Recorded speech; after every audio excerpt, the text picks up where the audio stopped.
నీలి నీడలు తర్వాయి భాగానికి స్వాగతం. అబ్బా, సారథి లతది ఏమవుతుందంటారు?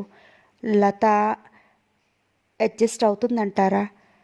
సారథి దగ్గర ఉండిపోవటానికి ఒప్పుకుంటుందంటారా? సారథి పాపం తన వ్యవసాయాన్ని దాన్ని వదిలేసి వెళ్ళటానికి ఒప్పుకుంటాడా? ఎలా వీళ్ళిద్దరి లైఫ్ ఒక కొలిక్కి వస్తుంది? ఆ అడ్జస్ట్మెంట్ అవుతుందా? కథలోకి వెళ్ళిపోయి తెలుసుకుందాం. 10-15 రోజులు గడిచిపోయాయి. లతని 4 రోజుల్లో మామూలు మనిషిని చేశాడు సారథి. లత అదోలా ఉండటం స్నేహితులు 4 రోజులుండి వెళ్ళిపోయినందుకే అనుకున్నాడు. 2 రోజులు లత రానన్నా తనతో తోటకి తీసుకెళ్లాడు. లత ఇక్కడికి వచ్చాక అసలు సినిమాకి వెళ్ళలేదు. అసలు సారథికి సినిమాలు చూసే అలవాటు లేదు. చదువుకునే రోజుల్లో కూడా ఏ 3-4 నెలలకో స్నేహితులు బలవంతం మీద ఒక సినిమాకి వెళ్ళేవాడు. చదువు అయిపోయి తండ్రి పోవటం, ఈ వ్యవసాయంలో పడటంతో అసలు ఆ ధ్యాసే లేదతనికి. కానీ ఇప్పుడు లత దిగులుగా ఉండటంతో 4 రోజుల్లో 2 సినిమాలకు తీసుకెళ్లాడు. అలాగే బజారుకి తీసుకెళ్లి 2 చీరలు, ఇంగ్లీష్ నవలలు కొన్నాడు. సారథితో 4 రోజులు కాస్త అటూ ఇటూ తిరగడంతో లత మనసు కొంత ఊరట చెందింది. లత, నేను మర్చిపోయినా నువ్వు గుర్తు చెయ్యి. నెలకో సినిమాకి తప్పకుండా వెళ్దాం లత. నాకు మొదటి నుండి సినిమాలు చూసే అలవాటు లేదు. అందుకే నిన్ను సినిమాకి తీసుకెళ్లాలని నాకు తోచలేదు. ఈ పనులు ఎప్పుడూ ఉంటాయి. మీకు ఎప్పుడు సినిమాకి వెళ్ళాలనిపించినా నాకు 2 రోజుల ముందు చెప్పు అంతే. ఏమిటి, వింటున్నావా? లత రెప్పవేయకుండా తననే చూస్తూ ఉండడంతో చిన్నగా తల ఊపాడు. వింటున్నాను ఒత్తి పలికింది. మరి నవ్వేయ్. లత నవ్వలేదు. నా మీద కోపమా? ఎందుకు కోపం? మరి నవ్వమంటే నవ్వమే. నువ్వు అనగానే నవ్వొచ్చేస్తుందా? ఈవేళ ఎందుకో చాలా సీరియస్గా ఉన్నావు. పోనీ ఏమైనా కబుర్లు చెప్పు అన్నాడు. నాకు మాట్లాడే కళ లేదు. మీరే చెప్పండి, నేను వింటాను అంది. ఆ కళ నాకు లేదు, కానీ ఇంతవరకు నువ్వు నాకు మాట్లాడే కళ ఉందంటే నిజమేమో అనుకున్నాను. కానీ ఇప్పుడు ఆ కళ నాలో తగ్గినట్టుంది. అలా ఎందుకు అనుకుంటారు? ఒక్కొక్కళ్ళు ఎంతసేపు మాట్లాడినా విసుగు రాదు. మనసుకి హాయిగా ఉంటుందే కానీ నేను అలా మాట్లాడలేను. మరి ఇంతసేపు మాట్లాడి నిన్ను లేకపోయానుగా. అంటే ఆ కళ నాలో తగ్గినట్టేగా. ఏం కాదు అంది. సారథి లతకి ఏదిష్టమో గ్రహించి లత అడగకుండానే చేస్తున్నాడు. తనకి సినిమాలు చూసే అలవాటు లేకపోయినా అప్పుడప్పుడు సినిమాకి తీసుకెళ్తున్నాడు.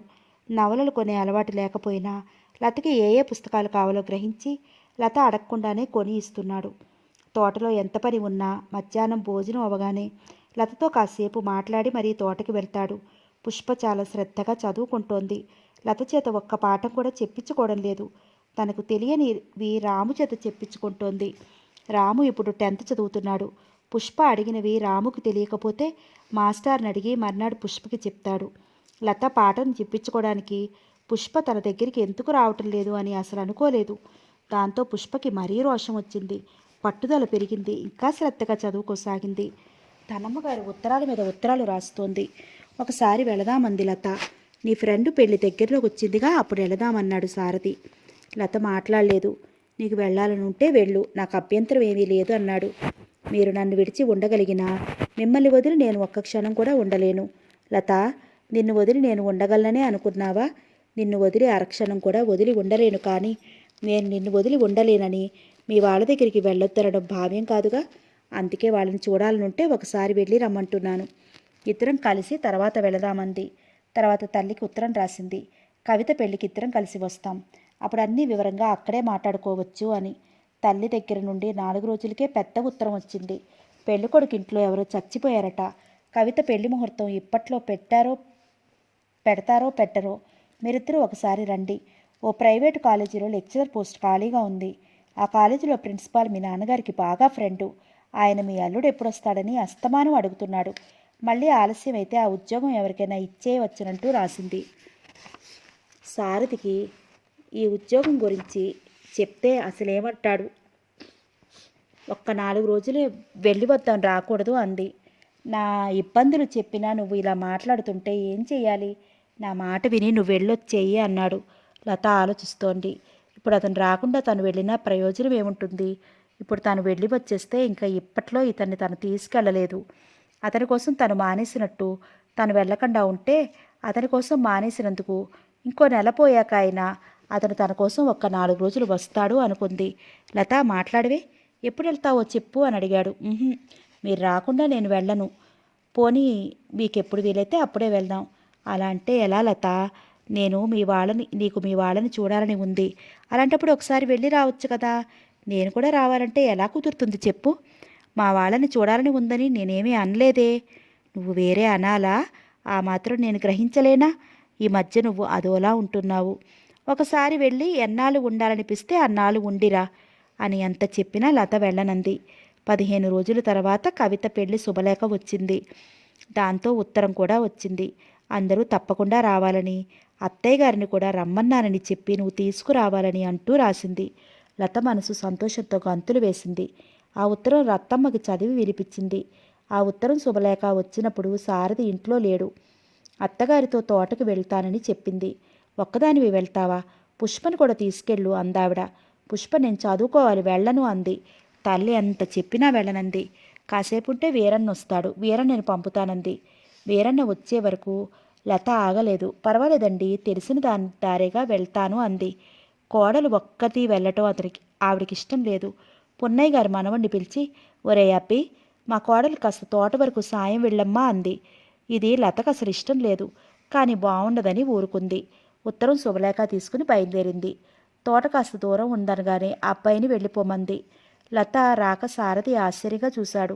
తను తోటకి రమ్మని ఎంత బ్రతిమలాడినా రాని రాధ లత ఎందుకొచ్చిందా అని. ఏమిటి, దేవిగారికి ఈవేళ ఇంత అనుగ్రహం కలిగింది? ఎదురొస్తూ అన్నాడు. కవిత పెళ్ళి, ఇదిగో శుభలేఖ, ఉత్తరం వచ్చాయి సంభ్రమంగా అంది. అదా, ఏమిటి హంతాత్తుగా ఇంత దయ కలిగిందేమిటా అని ఆశ్చర్యపోతున్నాను. ఎప్పుడు పెళ్ళి అంటూ శుభలేఖ అందుకున్నాడు. ఇంకా 10 రోజులుందా అన్నాడు చూస్తూ. ఎప్పుడు వెళదాం? ఏమిటి నీ వరస చూస్తుంటే ఇప్పుడే బండెక్కేటట్లున్నావే అన్నాడు నవ్వుతూ. చెప్పండి, ఎప్పుడు వెళ్దాం? లత ముఖం సంతోషంతో వెలిగిపోతోంది. నేను ఇప్పటి నుండి ఎలా వస్తాను? పెళ్ళి రేపనగా వస్తాను. నువ్వు ఎప్పుడు వెళ్తావనంటే అప్పుడు పంపిస్తాను. మొదటి నుండి చూస్తున్నాను, నన్ను వెళ్ళిపోమంటారేంటి? నిష్ఠూరంగా అంది. నీకు వెళ్ళాలని ఉంటే వెళ్ళు, వెళ్ళకపోతే మరీ మంచిది. పెళ్ళి రేపనగా ఇద్దరం కలిసి వెళ్దాం. రేపనగానా? ముఖం అదోలా పెట్టింది. ఇప్పటి నుండి వచ్చి నేనేం చేయాలి? మా అమ్మ ఎన్నాళ్ళ నుంచో మన ఇద్దరిని రమ్మని రాస్తోంది కదా, సరదాగా వెళ్దామండి అతని ముఖంలోకి చూస్తూ అంది. 10 రోజులు కాళ్ళు చాపుకొని నేను కూర్చోలేను లత. మీకు పని చెప్తాను. ఏం పని? ఏం పని చెప్తావు? నీ చీరలు మడత పెట్టడం పనా? అలాంటి పని కాదు. మీరు అక్కడికి రండి, రోజులు క్షణాల్లో అయ్యేలా చూస్తాను సంతోషంగా అంది. అతను నవ్వి ఊరుకున్నాడు. నవ్వడం కాదు, చెప్పండి. ఇంటికి వెళ్ళాక మాట్లాడుకుందాం. రాక వచ్చావు, హాయిగా తోతంతా కలిసి తిరుగుదాం రా అని లత చేయి పట్టుకుని తీసుకెళ్లాడు. సాయంత్రం అయ్యే వరకు లతని తోటలోనే ఉంచేశాడు. చీకటి పడబోతుంటే ఇద్దరు ఇంటికి బయలుదేరారు. ఇప్పటి నుండి రావటానికి సారథి ఒప్పుకోలేదు, లత ఎంత చెప్పినా. సరే, ఆ తర్వాతే సారథిని ఆపచ్చని లత కూడా ఇప్పుడు వెళ్ళనంది. అందరం అప్పుడే కలిసి వెళదాం అంది. అందరూ ఎవరు? ఆశ్చర్యంగా అడిగాడు. మీ అమ్మగారు వాళ్ళు రారా? కవిత ప్రత్యేకంగా రాసింది. అమ్మ మన పెళ్ళికే రాలేదు, ఇప్పుడు వస్తుందా? ఆవిడ ఎంత చెప్పినా ఇలాంటి వాటికి రాదు. రాముని అమ్మకి తోడు ఉంచి పుష్పని తీసుకెళ్దాం. పుష్పకి ఎక్కడికైనా వెళ్ళాలంటే సరదా అన్నాడు. లత సరే అంది. 10 రోజులు ఎప్పుడు గడుస్తుందా అని ఎదురు చూడసాగింది లత. లత ఆతృత చూసి సారథి ఆట పట్టించేవాడు. ఇంకా 4 రోజుల్లో ప్రయాణం. ప్రజెంటేషన్ అక్కడే కొనాలని అనుకున్నారు. సారథి ఇప్పటి నుంచి ఎందుకు అన్నా లత తనవి సారథివి బట్టలు సర్దేసింది. పుష్పకి వాళ్ళతో వెళ్ళడం ఇష్టం లేదు. ఇప్పటి నుండి రానని చెప్పి చివాట్లు తింటవెందుకు? వెళ్లే రోజు ఒంట్లో బాగుండలేదని పడుకుంటే సరి అనుకుంది.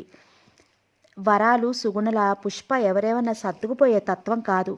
అందరితో కలివిడిగానే ఉంటుంది, కానీ తనని అనవసరంగా ఎవరేమైనా అంటే పడదు. తను వెర్రిగా అభిమానించిన వాళ్ళు తనను పట్టించుకోలేదంటే భరించలేదు. పుష్ప అదృష్టమో లత దురదృష్టమో కానీ 2 రోజుల ప్రయాణం ఉందనగా రత్తమ్మకి విపరీతమైన ఒళ్ళ నొప్పులు, జ్వరం వచ్చేశాయి. ఆ మర్నాడికి జ్వరం ఇంకా ఎక్కువైంది. డాక్టర్ గారు వచ్చి మందు ఇచ్చాడు. లత దిగులుగా కూర్చుంది. మీరు వెళ్ళండి, నాకు రేపటికి తగ్గిపోతుంది అంది రత్తమ్మ. సారథి వినలేదు. అదేమిట్రా అబ్బాయి, ఆ పిల్ల ఇన్నాళ్ల నుండి పెళ్ళికి వెళదామని సంబరపడుతుంటే పుష్ప రాము ఉంటారు, మీరు వెళ్ళి రండి అంది. సారథి ఏమనుకున్నాడో లతని వెళ్ళమన్నాడు. లత పరిస్థితి వర్ణనాతీతం. ఇప్పుడు అతన్ని కూడా రమ్మని ఎలా పట్టుపడుతుంది? అసలు తన ప్రయాణం ఉండదనుకుంది. ఇన్నాళ్ళు శుభ్రంగా తిరిగిన ఆవిడకి ఇప్పుడే జ్వరం రావాలా? ఇదంతా తన దురదృష్టం అనుకుని బాధపడింది. ఏం లత అన్నాడు లతనే చూస్తూ. మీ ఇష్టం అంది చేతివేలు చూసుకుంటూ. సారథి రాముని ఇంట్లోనే ఉండమని లతని బండెక్కించి వచ్చాడు. లత ఏమంత ఉత్సాహం లేకుండా ఒక విధంగా దిగులుగానే వెళ్ళింది. వారం రోజుల తర్వాత సారథి ఉత్తరం రాశాడు. తల్లికి జ్వరం తగ్గిందని, చాలా నీరసంగా ఉందని, పెళ్లి బాగా జరిగిందా, నువ్వెప్పుడొస్తున్నావంటూ రాశాడు. లత తల్లికి చెప్పింది. ఆవిడ భర్త మీద విరుచుకుపడింది. ఆయన తొందరపడకు అంటూ ఓదార్చబోయాడు. ఇంకా తొందరపట్టమేమిటి? అల్లుణ్ణి ఒక్కరోజు ఆపలేకపోయారు. అలాంటప్పుడు ఎందుకు చేశారు ఈ సంబంధం అని ఎగిరిపడింది. అందరూ ఆలోచించి లత చేత ఉత్తరం రాయించారు. వెంటనే సారథి ఉత్తరం రాశాడు. నేను వచ్చిన ఉదయం వచ్చి రాత్రి బండికి మనం వచ్చేయాలి. శ్రమ తప్ప ఎందుకు? కాదు కూడదంటే వస్తాను. ప్రయాణానికి సిద్ధంగా ఉండు. ఆ ఉత్తరం చూసి లత నీరు కారిపోయింది. కవిత ఎంత ఆనందంగా భర్త వెంట వెళ్ళింది. ఆరతి ఓహ్! దాని ఆనందం చూస్తుంటే ఈర్ష్య కలిగేలా ఉంది. ఎంత గర్వంగా భర్తతో ప్లేన్ ఎక్కింది. కల్పన లేడిలా చంగురు తూపుతున్నట్టుగా వెళ్ళింది. తన స్నేహితులందరిలోకి తను ఒక్కతే ఆ మారుమూల మూలుగుతున్నట్లుగా ఉంది. తనకేం తక్కువ? కల్పన ఆరతి డబ్బున్న వాళ్ళు కారు. అయినా హాయిగా ఉన్నారు. తన కాళ్ళకి శుభ్రంగా ఇంత ఉంది, ఏం లాభం? తన వాళ్ళకి ఇంత ఇంత శుభ్రంగా ఇంత ఉంది, ఏం లాభం? ఒకరోజు ఒక యుగంలా గడుపుతోంది పిచ్చెత్తే ఆలోచనలతో. తనంటే అంత ప్రేమ ఉన్న వ్యక్తి తన కోసం ఈ ఒక్క పని ఎందుకు చేయడు? అదేదో తేల్చుకోవాలి. తనంటే నిజంగా ప్రేమ అభిమానం ఉంటే అది మాటల్లో కాదు చేతల్లో చూపించమని చెప్పాలి. ఇలా అనుకున్న లత తల్లి తండ్రి వారిస్తున్న సారథికి టెలిగ్రామ్ ఇచ్చి బండెక్కింది. బండి దిగిన లత సారథి కోసం చూస్తోంది. తన వెనకే లత ప్రేమపూరితమైన కంఠం వినగానే కెరటంలో లేచిన సంతోషాన్ని పైకి కనపడనీయలేదు. వచ్చారా అంది. రాకుండా ఎలా ఉంటారనుకున్నావు ప్రియా? లత చెవి దగ్గరగా గుసగుసగా అన్నాడు. ఏమో మీకెప్పుడు పనులు కదా. తను హైదరాబాద్ రానందుకు కోపం వచ్చిందనుకున్నాడు. స్టేషన్ బయటికి వచ్చేసరికి వాళ్ళ ఊరు ఆయనే ఒక ఆయన కనిపించాడు. ఆయన వీళ్లతో పాటు బస్సు ఎక్కాడు. లతతో ఏమీ మాట్లాడటానికి లేకపోయింది సారథికి. బండిలో ఎక్కాక అడిగాడు, ఎలా జరిగింది పెళ్ళి అని. చాలా బాగా జరిగింది. ఏ భావం లేకుండా అంది. లత, నా మీద చాలా కోపం వచ్చిందా? లత చేయి పట్టుకుంటూ అడిగాడు. ఎందుకు కోపం? నిన్ను తీసుకురావడానికి నేను రాలేదని తెల్లావుకి చాలా సుస్థి చేసింది. అది బ్రతుకుతుందనుకోలేదు. మన అదృష్టం కుర్తి బతికిందనుకో. అమ్మకి జ్వరం తగ్గాక నాకు కూడా 2 రోజులు ఒంట్లో బాగుండలేదు. మరి రాయలేదే? చప్పుని తల ఎత్తుతూ అడిగింది. నువ్వు కంగారు పడతావని రాయలేదు. ఆమె చెయ్యి తన చెంపకు తాకించుకుంటూ అన్నాడు. అతను అంత ఇదిగా మాట్లాడుతుంటే కోపంగా ఉండలేకపోయింది. సారథి అక్క దగ్గర నుండి ఉత్తరం వచ్చింది. తనకి ఈ మధ్య ఒంట్లో బాగుండటం లేదని, కొన్నాళ్ళు తల్లిని పంపమని. నేను వెళ్ళి అక్కయ్యని తీసుకొస్తాను అన్నాడు సారథి. ఇప్పుడు ప్రయాణం చేయగలదో లేదో. నేను వెళ్ళి ప్రయాణం చేయగలిగితే 4 రోజులు ఉండి తీసుకొస్తాను. రాలేనంటే 10-15 రోజుల పాటు ఉండి వస్తాను అందావిడ. పుష్ప తను కూడా వస్తానంది. రత్తమ్మ వదిలికి సాయంగా ఉండంది. అన్నగారి దగ్గరికి వెళ్ళి బతిమాలింది. అన్నయ్య, అక్కయ్య గారి ఊరు నేను ఎప్పుడు వెళ్ళలేదు. నేను కూడా వెళ్తానన్నయ్య. అమ్మ వదినికి సాయం ఉండమంటోంది. పుష్పకి ఊరు వెళ్ళటం అంటే సరదా అని తెలుసు సారథికి. అది వరకు ఒకసారి రత్తమ్మ వెళ్ళింది కానీ పుష్ప అసలు వెళ్ళలేదు. అందుకే సరే నేను అమ్మకి చెప్తాలే, నువ్వు బట్టలు సర్దుకో అన్నాడు. మా అన్నయ్య ఎంత మంచివాడో సంబరంగా అంది. చదువు మానేశావంటే నేను ఎంత మంచివాడో తెలుస్తుంది బెదిరించాడు. లేదన్నయ్యా, ఈసారి ఫస్ట్ క్లాస్లో పాస్ అవుతాను, నువ్వే చూస్తావుగా అంది. అది ఆ పట్టుదల ఉండాలి అన్నాడు. రత్తమ్మ పుష్ప వెళ్ళిపోయారు. రత్తమ్మ వెళుతూ కోడలికి పనులెలా చేసుకోవాలో వివరంగా చెప్పింది. ఇంట్లో పని లత మీద పడింది. పొయ్యి అంటించడం రాదు, కుంపటి అంటించడం రాదు, వంట చేయడం రాదు, చల్లవేసి వెన్న తీయడం రాదు, దాలి వేసి పాలు కాచడం రాదు. అన్నీ సమస్యలే. ఇంతవరకు అత్తగారు అన్ని పనులు చూసుకుని 2 పూట్ల వండి పెడుతుంటేనే ఈ ఊళ్ళో ఏ సరదా లేదని తీరిగ్గా కూర్చుని బాధపడేది. పొయ్యి అంటించబోయి చెయ్యి కాల్చుకుంది. సారథి కుంపటి మీద చేసేయమన్నాడు. ఎలాగో కుంపటి అంటించింది. చేతనైనట్టుగా కాఫీ పెట్టింది. చల్ల చేసిన మజ్జిగ గిన్నె చుట్టూ తన పాదాల మీద చీర కుర్చీల మీద పోసేసుకుంది. రత్తమ్మ వెళుతూ మజ్జిగ గిన్నెలో వేయమని చెప్పి వెళ్ళింది. అలవాటు లేని లత కుండలో వేస్తే పగలు కొట్టేస్తుందేమోనని. లత ఎలా తిప్పినా వెన్న పడలేదు. సారథి పాలేరుని పిడకలు తీసుకొచ్చి పాలు కాచడానికి దాలి వేయమన్నాడు. ఆ కుండ పీచుతో కడిగి పాలు పెట్టడానికి లతకి చాలా చిరాకేసేది. రాము వెళ్ళేసరికి అన్నం ఒక్కటే అయింది. అది కూడా ముద్దలా అయిపోయింది. ఆ ఇంట్లో అన్నం కాస్త మెత్తపడిందంటే ఎవరూ తినరు. రాము బావుండదని పెరుగు పోసుకుని కొద్దిగా తిని వెళ్ళిపోయాడు. పోనీ లతకి చెబుదామంటే సారథికి వంట చేయడం రాదు. ఆ అవసరం ఎప్పుడూ రాలేదు. పుష్పని పంపకుండా ఉండాల్సిందనుకున్నాడు. కానీ పుష్ప కావాలనే వెళ్ళిందని అతనికి తెలియదు. ఇంట్లో అస్సలు పని చెయ్యని వదిన తను ఉంటే ఆ పని తన మీద పడుతుంది. తనంటే వదినికి లెక్కలేదు కాబట్టి అయ్యో ఈ టైంలో పుష్ప ఉంటే ఎంత బాగుండేది అని లత తలుచుకునేలా చెయ్యాలనే తల్లితో ప్రయాణం అయ్యి వెళ్ళిపోయింది. ఆ రాత్రి అయ్యేసరికి లత చాలా అలసిపోయింది. అమ్మ ఉండగా కాస్త పని నేర్చుకుంటే ఇప్పుడు ఈ తిప్పలు లేకపోవు కదా అన్నాడు. లత మాట్లాడలేదు. లతకి చాలా చిరాగ్గా ఉంది. ఎంత డబ్బున్నా ఈ పల్లెటూళ్ళలో సుఖమనేది ఉండదు. డబ్బు అంతగా లేకపోయినా సిటీలో సుఖంగా సుఖపడతారు అనుకుంది. ఇదే మాట 4 రోజుల తర్వాత విసుగ్గా సారథితో అంది. ఎంత డబ్బున్నా ఇక్కడి వాళ్ళు పాత భావాలని పాత పరికరాలని పట్టుకుని వదలరు. డబ్బు సంపాదించేది ఇనప్పెట్టెల్లో దాచుకోవడానికా సుఖపడటానికా? పాత భావాలేమిటి, పాత పరికరాలేమిటి? లత మాటలు అర్థం కాలేదు సారథికి. ఈ ఊళ్ళో డబ్బున్న వాళ్ళు మెడ నిండా బంగారం దిగేసుకుంటారు, లేనివారు లేరు. అందరూ ఒకే తీరులో నడుస్తారే. అసలు ఏమిటో చెప్పకుండా ఏమిటి ఉపోద్ఘాతం? డబ్బు లేని వాళ్ళ సంగతి సరే అనుకోండి. డబ్బున్న వాళ్ళైనా ఇంట్లో 4 సామాన్లు కొనుక్కోరే. సిటీలో జీవితాల మీదే బ్రతికినా అప్పుడో వస్తువు ఇన్స్టాల్మెంట్లోనైనా కొనుక్కుని ఇంటిని తీర్చిదిద్దుకుంటారు. ఆ పట్టె మంచాలు, చెక్క కుర్చీలు, మట్టి పొయ్యలు వదలరే. లత ఎంత మామూలుగా చెప్పాలని ప్రయత్నించినా ఆ గొంతులో విసుగు తొంగి చూస్తూనే ఉంది. లత ఈ విషయం ఎందుకు కదిపిందో సారథికి చూచాయిగా అర్థమైంది. వాళ్ళకి ఖచ్చితంగా నెలకి ఇంత అని జీతం రూపంలో డబ్బు చేతిలో పడుతుంది కనుక వారి కుటుంబ ఆర్థిక పరిస్థితులను బట్టి అలవాట్లు, ఖర్చులు చూసుకుని ఒక ప్లాన్ ప్రకారం అందరూ కాకపోయినా కొందరైనా నువ్వు చెప్పినట్లు కొనుక్కుంటారు. ఇక్కడ అలా కాదు కదా. ఈ ఏడు బాగా పండిన పంట వచ్చే ఏడు ఎలా పండుతుందో అంచనా వేసి బాగా కృషి చేసినా ఏ తుఫాను వచ్చిందనుకో వేసుకున్న అంచనాలు తలకిందులవుతాయి.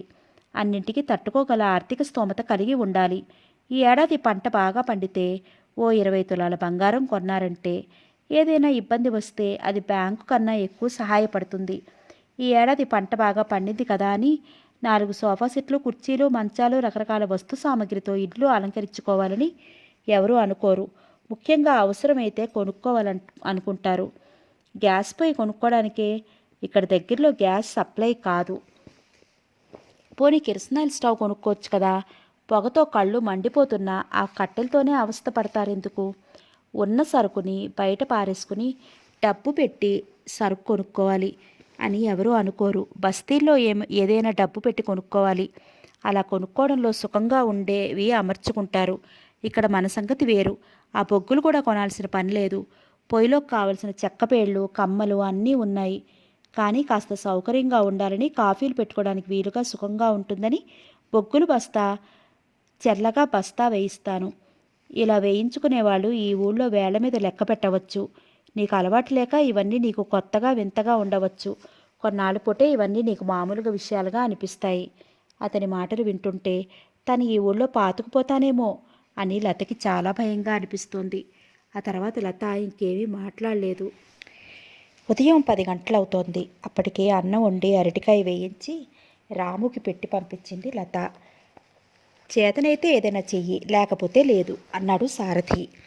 అతను 8ంటికే పొలం వెళ్ళిపోయాడు. అసలు తల్లి ఊరు వెళ్ళినప్పటి నుండి తోటకి ఆలస్యంగా వెళ్ళి తొందరగా వస్తున్నాడు. ఈరోజు పనుండి తొందరగా వెళ్ళాడు. లత ఓ వారపత్రికలో 4-5 రకాల వంటలు రాస్తే తీసి జాగ్రత్తగా చేసింది. దాంట్లో సాంబారు చేయడం ఎలాగో కూడా రాశారు. ఆ పత్రిక తెచ్చి చదువుతూ మంచం మీద కూర్చుంది. ఆ పూట సాంబారు చేద్దామని. వీధి తలుపు ఎవరో తట్టారు. సారథే వచ్చేసి ఉంటాడని గబగబా వెళ్ళి తలుపు తెరిచింది. గుమ్మంలో ఎదురుగా లోకనాథం గారు, ఆయన కొడుకు, కోడలు, వారిద్దరు పిల్లలు నిలబడి ఉన్నారు. వాళ్ళని చూడగానే లత గుండెల్లో రాయి పడింది. అమ్మాయి కులాసానా? తెల్లబోయి తమకేసి చూస్తూ నిలబడ్డ లతను ఆప్యాయంగా పలకరించారాయన. రండి రండి తేరుకుంటూ వాళ్ళని ఆహ్వానించింది. రత్తమ్మగారు ఊళ్ళో లేదని తెలిసి ఆయన చాలా నిరుత్సాహపడ్డారు. వాళ్ళందరికీ కాఫీ పెట్టి ఇచ్చి మళ్ళీ వంట ప్రయత్నం చేయసాగింది లత. కాఫీ తాగి స్నానం చేసి లోకనాథం గారు సారథి దగ్గరికి వెడతారని చెప్పి బయలుదేరారు. లత అన్నం వండి మళ్ళీ అరటికాయలే వేయించి పప్పు వండి చారు పెట్టింది. ఆ పిల్లలిద్దరూ ఇల్లు పీకి పందిరేస్తున్నారు. ఒక్క సామాను కూడా ఉండవలసిన చోట ఉండటం లేదు. లతకి పనిలో అసలే ఊపిరాడటం లేదు. ఈ పిల్లల అల్లరి ఒకటి. లోకనాథం గారి కోడలు కాస్త అమాయకురాలు. పిల్లలు అల్లరి చేస్తుంటే అప్పుడప్పుడు తప్పు అల్లరి చేయకండి అనేది మెల్లగా. వాళ్ళు అల్లరి మానారా లేదా అన్న ధ్యాసే లేదు. ఆవిడికి లతతో మాట్లాడటానికి కూడా భయపడింది. లత చదువుకున్నది, తను సరిగ్గా మాట్లాడలేనేమో అని. లోకనాథం గారు వాళ్ళు 4 రోజులుండి వెళ్ళిపోయారు. సారథి వాళ్ళని ఇంకా 4 రోజులు ఉండమని ప్రతిమాలాడు. వాళ్ళు ఎక్కడ ఉంటారోనని లత భయపడింది. మళ్ళీ వస్తాలేరా అని వాళ్ళు వెళ్ళిపోయారు. సారథి అంటే లోకనాథం గారికి చాలా అభిమానం. మేనమామంటే సారథికి ఎంతో గౌరవం. అందుకే ఆయన్ని ఇంకో 4 రోజులు ఉండమన్నారు. లతకి చాలా విసుగ్గా చిరాగ్గా ఉంది. ఈ 4 రోజులు వాళ్ళకి చేసేసరికే చెప్పలేనంత విసుగొచ్చేసింది. ఇక నుండి పరిస్థితులు ఇలాగే ఉంటాయి. ఎవరో ఒకరు వస్తూ ఎల్లకాలం ఆవిడే చెయ్యదు. తను ఇలాంటి పనులు చెయ్యలేదు. అసలు తను ఇలాంటి వాతావరణంలో ఉండలేదు. తిండికే పెట్టి పుట్టాం, చాకిరియే పరమావధి అన్నట్లు బ్రతకాలే కానీ ఏ సరదా చట్టుబండలు ఉండవు అని విసుక్కుంది. ఒళ్ళంతా బాగా నొప్పులుగా ఉండటంతో పుష్ప కూడా వెళ్ళిపోయినందుకు విసుక్కుంది. ఆ పూట ఏ పని చెయ్యాలని లేకపోయినా తప్పనిసరిగా లేచి వంట చేసింది. ఆ పూట ఎలాగైనా సారథితో చెప్పేయాలనుకుంది. ఆ రాత్రి సారథితో అంది, మీరు హైదరాబాదులో ఉద్యోగం చేయొచ్చుగా, ఏమిటి నీకు ఉద్యోగం పిచ్చి పట్టుకుంది అన్నాడు. ఈ పనితో లత చాలా విసుగ్గా ఉందని అతను గ్రహించాడు. బహుశా మేనమామ అందుకే 4 రోజుల్లో వెళ్ళిపోయాడేమోనని కూడా అతనికి అనిపించింది. ఎప్పుడొచ్చినా వారం 10 రోజులుండి మరీ వెళ్ళేవాడు. ఈ కుటుంబం అంటే ఆయనకి ఎంతో అభిమానమని సారథికి తెలుసు. లతకి పని అలవాటు లేక అలా ఉందని, వాళ్ళని సరిగా ఆదరించలేకపోయిందనే అనుకున్నాడు. కానీ అసలు లతకి ఊళ్ళో ఉండే ఉద్దేశం పెళ్లి కాని క్రితం నుంచి లేదని అతనికి తెలియదు. అందుకే అత్తగారి మామగారి మాటలు పట్టించుకోలేదు. తనకి లత మాటలు లతాభిప్రాయాలే లెక్క అనుకున్నాడు. నాకు ఈ ఊళ్ళో ఉంటే పిచ్చెక్కేటట్టుంది. మీరు కవిత పెళ్లికి వస్తారేమో, అప్పుడు చెప్పొచ్చని అనుకున్నాను. ఓ ప్రైవేట్ కాలేజీలో లెక్చరర్ ఉద్యోగం మీకు చూశారు కదా, మీరు రాలేదు. మీరు ఎప్పుడొచ్చినా ఆ ఉద్యోగం మీకు ఇస్తానని ఆ కాలేజీ ప్రిన్సిపాల్ గారు మా నాన్నగారికి చెప్పారు. మీరు ఉద్యోగం వెతుక్కోవాల్సిన పనే లేదు. మీరు రావడం, ఉద్యోగంలో చేరడం గబగబా చెప్పేసింది. లతకేసి చాలా ఆశ్చర్యంగా చూశాడు సారథి. ఏంటలా చూస్తారు? ఈ రోజుల్లో ఉద్యోగాలు దొరకడం ఎంత కష్టం. అలాంటిది పిలిచి ఉద్యోగం ఇస్తానంటే హాయిగా చేరొచ్చుగా. లత మాటలు వింటుంటే ఇంకేమీ లతకేసి నమ్మలేనట్టు చూశాడు. లతకి అభిప్రాయం ఇప్పుడే కలిగింది కాదని, మొదటి నుంచి ఉందని గ్రహించాడు. నీకు ఇక్కడ బాగాలేదా మెల్లగా అడిగాడు. చెప్పానుగా, నాకు ఇక్కడ పిచ్చెక్కుతోంది వెంటనే అంది. ఎందుకని లతనే చూస్తూ అడిగాడు. నేను పెరిగిన వాతావరణం ఎలాంటిదో మీకు తెలుసు. నేను ఎలాంటి చోట ఉండలేకపోతున్నాను. ఇలా సమయం వచ్చినప్పుడు చెప్పకపోతే ఇంక చెప్పటం కుదరదని. అయినా ఇప్పుడు అతను వినకపోతే ఇంక ముందు ముందు అసలే వినడు. ఇప్పటికే ఆలస్యం అయిపోయింది. ఈవేళ ఏదో ఒకటి తేల్చుకోవాలనుకుంది. నీకు మొదట తెలియదా నేను వ్యవసాయం చేస్తున్నాను, ఇక్కడే ఉండాల్సి వస్తుందని? శాంతంగానే అడిగాడు. చదువుకున్నారు కదా, ఉద్యోగం చేస్తారనుకున్నాను.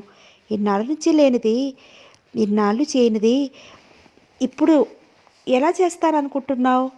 నా కోసం చేస్తారనుకున్నాను అని క్షణమాగి, చూడండి, లేదంటే మీకెంతో ప్రేమ నేనంటే, నా కోసం ఈ ఒక్క పని చేయలేరా?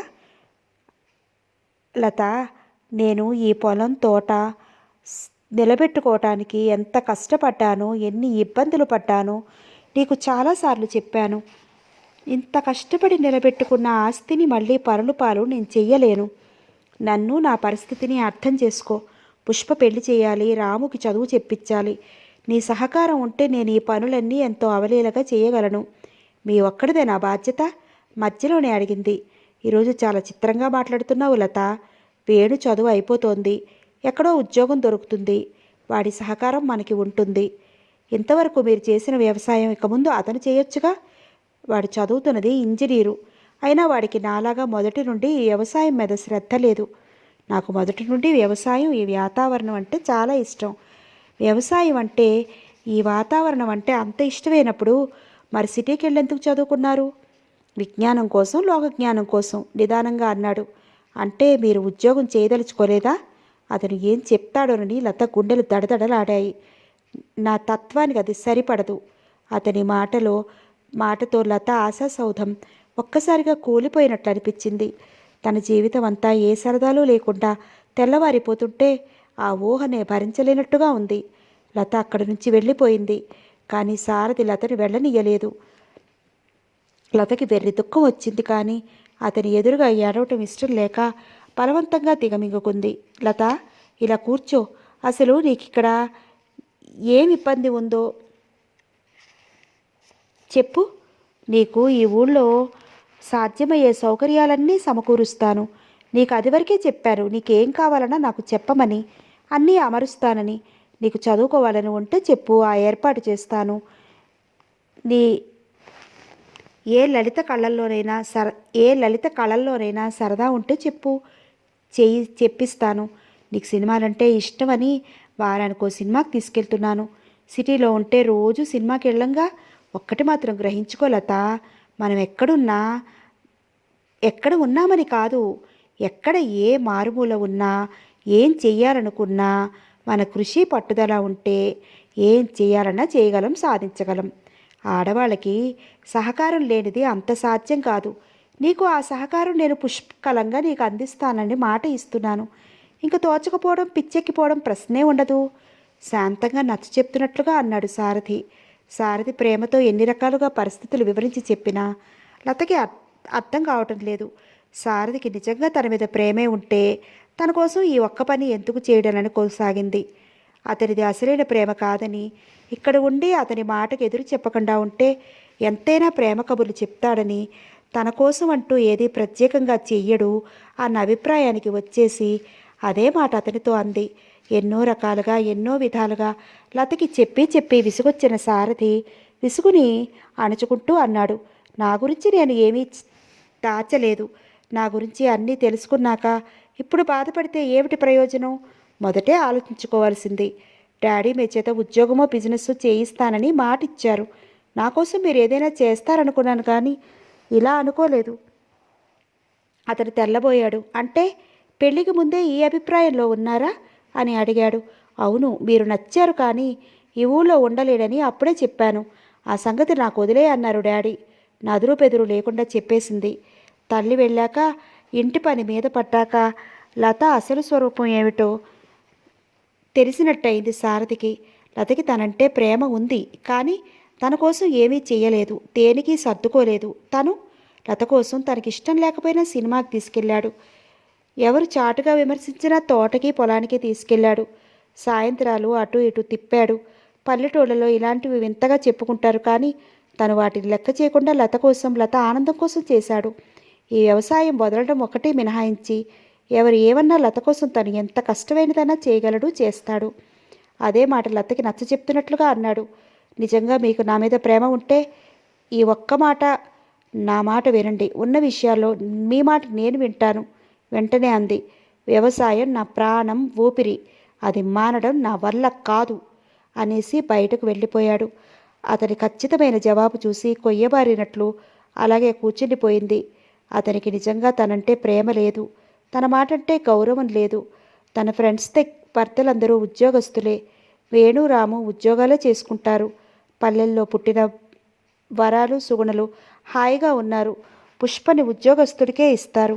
మరి తనకేం తక్కువ? తను లేని కుటుంబం నుంచి రాలేదే, చచ్చినట్లు ఇక్కడ పడి ఉండటానికి. భర్తకి నిజంగా తనంటే ప్రేమ లేదనే అభిప్రాయానికి వచ్చేసింది. ఆ అభిప్రాయానికి వచ్చాక అది వరకు అతని మాటలు ప్రేమగా అనిపించిన మాటలు కూడా ఇప్పుడు వాటి అర్థాలు వేరుగా అనిపిస్తున్నాయి. ఎంత చమత్కారి! అతను మొదటి నుండి ఒక మోస్తరుగానే ప్రవర్తిస్తున్నాడు. తనే అతన్ని గ్రహించుకోలేకపోయింది. అతని అభిప్రాయాలు అతను మొదటి నుండి స్పష్టం చేస్తూనే ఉన్నాడు. అందుకే ఆ రోజు అలా అన్నాడు. మాటలతో తీసుకెళ్ళి కళ్ళల్లో చూపించి హృదయం మీద ఎప్పటికీ చెరగరాని విధంగా చేస్తాను అని. మాటలతోనే కోటలు దాటిచ్చాడు. తనే గ్రహించుకోలేకపోయింది. లతకి చాలా ఉడుకుబోత్తనం వచ్చేసింది. తన భర్త చేత ఒక్క చిన్న పని చేయించలేకపోయిందని బాధపడింది. సారథి తోటలో పిచ్చివాడిలా తిరిగాడు. మొదటి నుండి వాళ్ళు తన చేత ఉద్యోగమో బిజినెస్ చేయించాలనే ప్లాన్లో ఉన్నారని, ఆ ఉద్దేశంతో పిల్లనిస్తామని వచ్చారని తను ఊహించనైనా లేదు. తనకి పిల్లనిస్తామని రావటంలో వాళ్ళ ఉద్దేశం ఏమిటో మొదట తెలుసుకోలేకపోయాడు. ఆ రోజు విజయవాడ స్టేషన్లో లత ప్రవర్తన చూశాక వాళ్ళందరి అభిప్రాయాలతో తనకేంటనుకున్నాడు. లతకి ఇష్టమేనని పొంగిపోయాడు. తన సంగతి తెలిసే లత ఇష్టపడి ఉంటుందని సంతోషించాడు. దానికి తోడు మేనమామ మాటలు అది నిజమే అనిపించింది. తోటంతా తిరిగి తిరిగి ఉస్సురంటూ షెడ్లోనికి వచ్చి కూర్చున్నాడు. లత తెలివైందనుకోవాలా తెలివి తక్కువదనుకోవాలో అతనికి అర్థం కావడం లేదు. తను చెప్పిందల్లా చేస్తే తన మీద ప్రేమ ఉన్నట్లు లేకపోతే లేనట్లే అన్నట్లుగా మాట్లాడింది.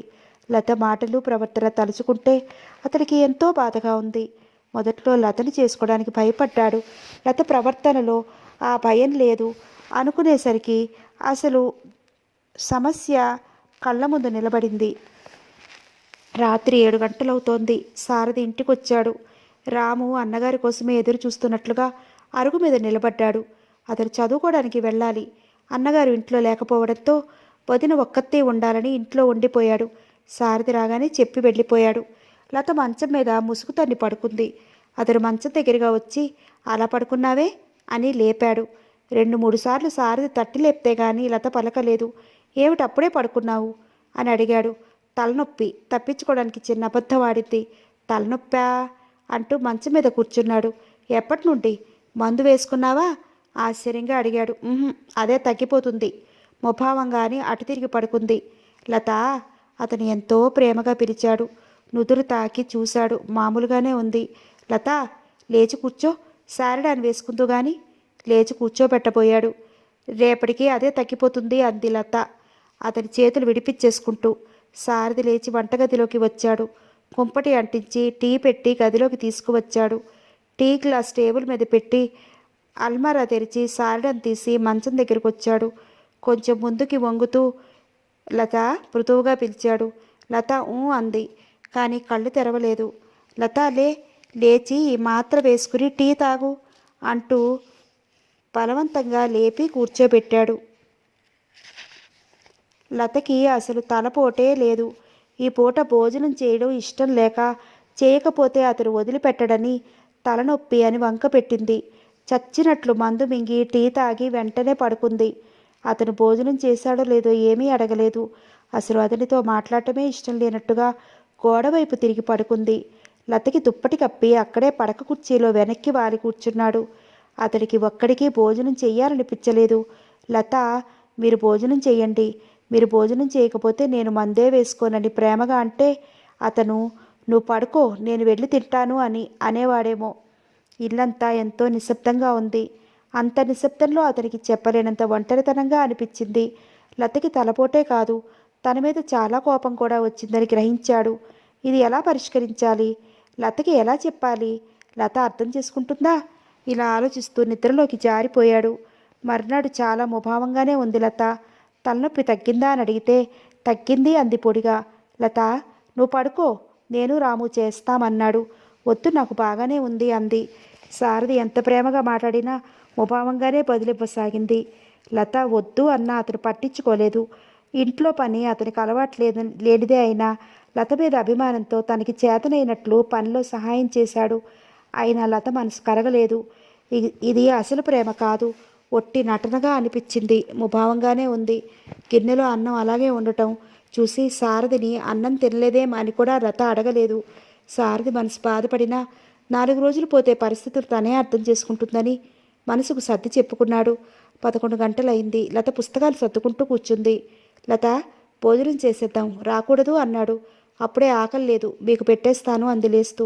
ఇద్దరం కలిసే తిందాంలే అన్నాడు. క్షణంసేపు లతకేసి బాధగా చూసి బయటకు వచ్చేశాడు సారథి. తన సంసారంలో కలతలు ప్రారంభమయ్యాయా? కొద్ది రోజులే అయినా లతంటే తనకి ఎంత ప్రేమో అర్థం చేసుకోలేకపోయిందా? అతని మనసు బాధగా మూలిగింది. అతను అరుగు మీదకి వచ్చేసరికి అప్పుడే గుమ్మం ముందు బండి ఆగింది. ఎవరా అని చూశాడు. ముందు పుష్ప దిగింది, తర్వాత వరాలు.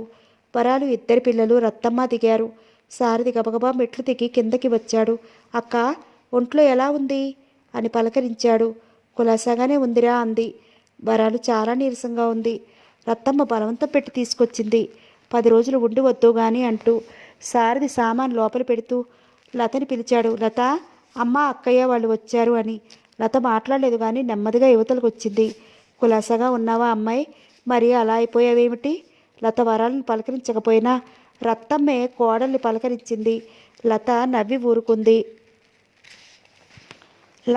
తనని చూడగానే పుష్ప, నువ్వు లేకపోతే నాకు తోచలేదు లత అంటుందని ఊహించిన పుష్పకి నిరుత్సాహమే కలిగింది. ఏం లత? వరాలే పలకరించింది. పలకరింపుగా లత నవ్వింది కానీ అప్పుడు కూడా ఒంట్లో ఎలా ఉందని లత అడగలేదు. అలాంటి మాటలకి పూర్తిగా అలవాటు పడ్డ వరాలు ఆశ్చర్యపడినా పైకి అదేమీ వ్యక్తం కానియలేదు. సారథి లతని గమనిస్తూనే ఉన్నాడు. అతనికి చాలా బాధ అనిపించింది. లత దేనికి ఓర్చుకోలేదని ఇప్పుడే గ్రహించుకున్నాడు. రత్తమ్మ బావి దగ్గరికి వెళ్ళి స్నానం చేసి వంట ప్రయత్నం చేయసాగింది.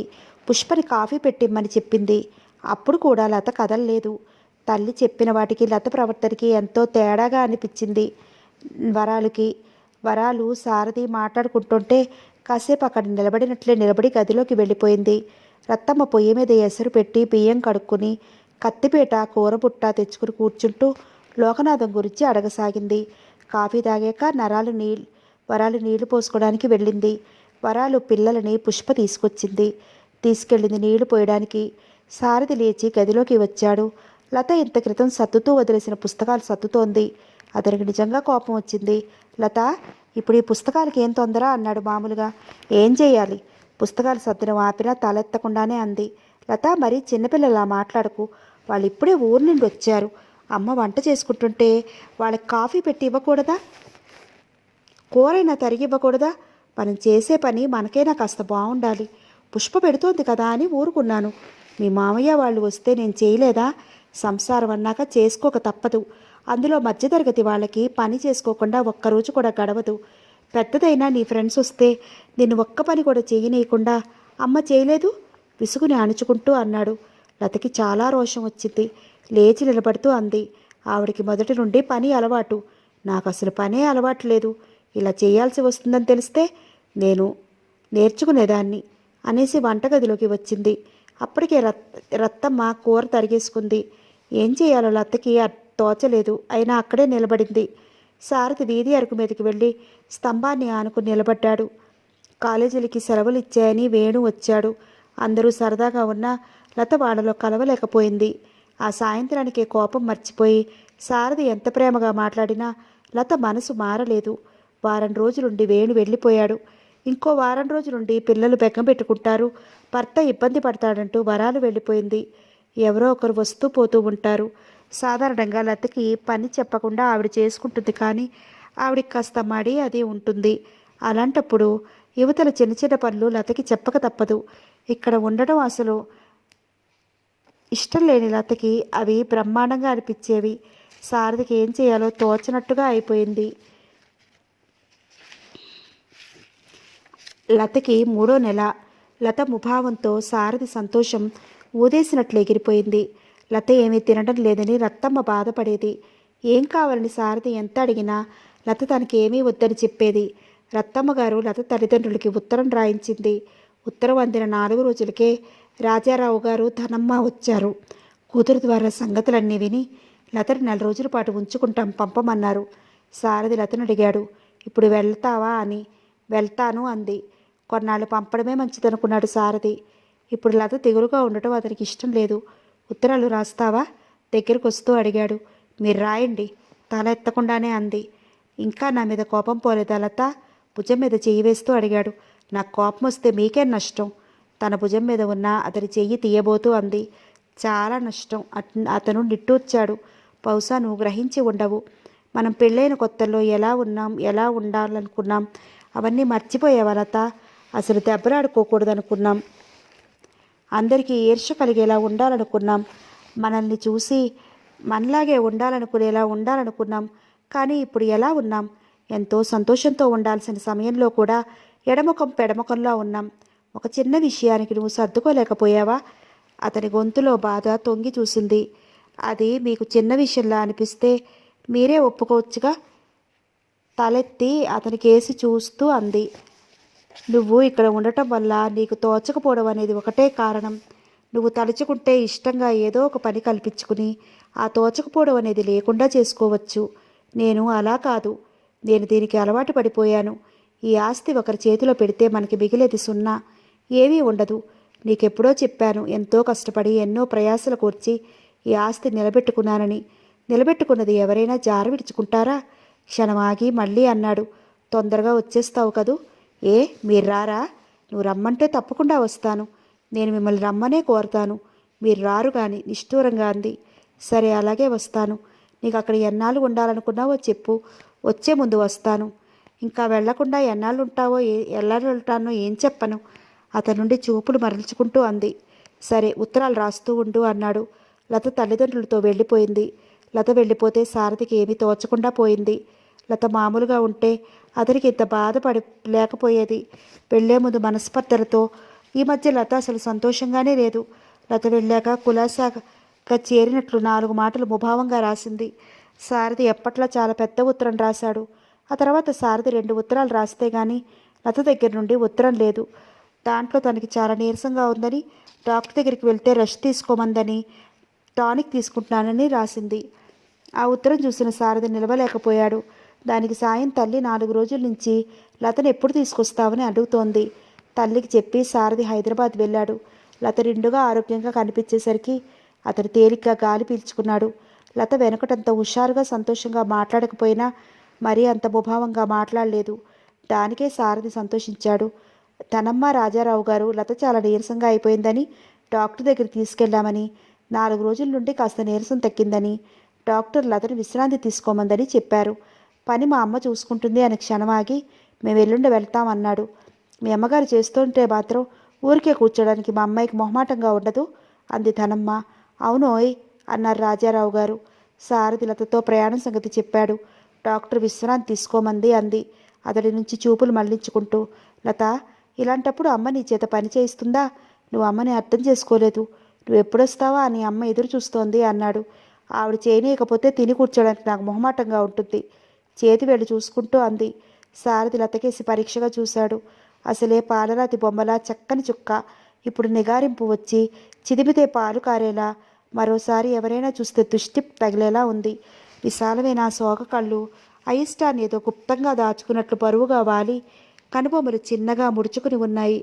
ఎప్పుడూ చిరునవ్వులు చిందించే ఆ పెదవులు అయిష్టాన్ని భరిస్తున్నట్లుగా ముడుచుకుని ఉన్నాయి. లతకి రావటానికి ఇష్టం లేదని, తను బలవంతంగా తీసుకెళ్ళకూడదని అనుకున్నాడు. సరే, నీకు నీరసం తగ్గాక ఉత్తరం రాస్తే వచ్చి తీసుకెళ్తాను అన్నాడు నెమ్మదిగా. లత మాట్లాడలేదు. లతను చూసి 4 రోజులయ్యి సంతోషం ఉరకలు వేస్తుండగా ఆతృతగా వచ్చిన సారథి మనసు లత జవాబులు వింటుంటే ఒక్కోసారి మోగపోయినట్లయింది. లతని, లత మనసుని తను ఎంతో గ్రహించుకున్నానని పొంగిపోయాడు. లతే లోకం అనుకున్నాడు. ఆ సోగ కళ్ళల్లోని వెలుగు ముందు ముందు తను చేయబోయే పనులకి వెలుగుబాటు అవుతుందనుకున్నాడు. ఒక్క విషయంలో తన మాట వినలేదని తన మీద ఇంత విరక్తి పెట్టుకుందా? అతను బాధగా నిట్టూర్చాడు. మౌనంగా ఉన్న సారథిని లత పలకరించలేదు. అసలు లతకి సారథి తను ఉద్యోగం చేయరని స్పష్టంగా చెప్పేసినప్పటి నుండి అతను మాట్లాడిస్తే జవాబు చెప్తోందే కానీ తనకే తాను అతన్ని ఏమీ అడగదు, మాట్లాడించదు.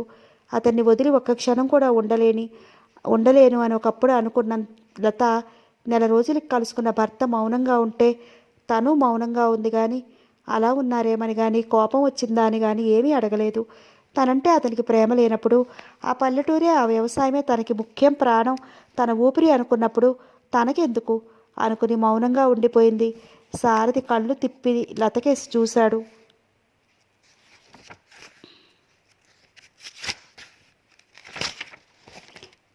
కళ్ళు పూర్తిగా వాల్చుకున్న లత పడుకుందో మేలుకుందో తెలియలేదు. ఇంటి దగ్గర బయలుదేరినప్పుడు కెరటంలా లేచిన సంతోషం ఇప్పుడు దాని రూపం లేకుండా పోయింది.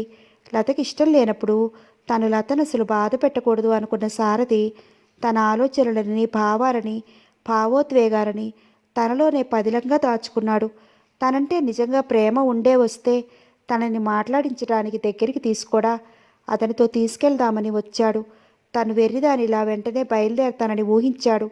ఆ ఊహ తారుమారయ్యేసరికి మనిషి తలకిందులైపోయాడు. అలా అనుకున్న లతకి వెర్రి దుఃఖం పిచ్చి కోపం వచ్చింది. వెంటనే ఇటు ఒత్తిగిలి పడుకుంది. చెంపదెబ్బ కొట్టినట్లుగా లత అటు ఇటు తిరుగు పడుకునేసరికి వెంటనే లేచి బయటికి వెళ్ళిపోదామనుకున్నాడు సారథి. కానీ అందరికీ తెలుస్తుంది, తన సంగతి తనే పట్టబయలు చేసుకున్నట్లుగా అవుతుందని నిగ్రహం తెచ్చుకుని అతను అటు తిరిగి నిర్లిప్తంగా పడుకున్నాడు. ఇద్దరికి మొదటి రాత్రి గుర్తుకొచ్చింది. ఇద్దరి మనసులు బాధగా మూలిగాయి.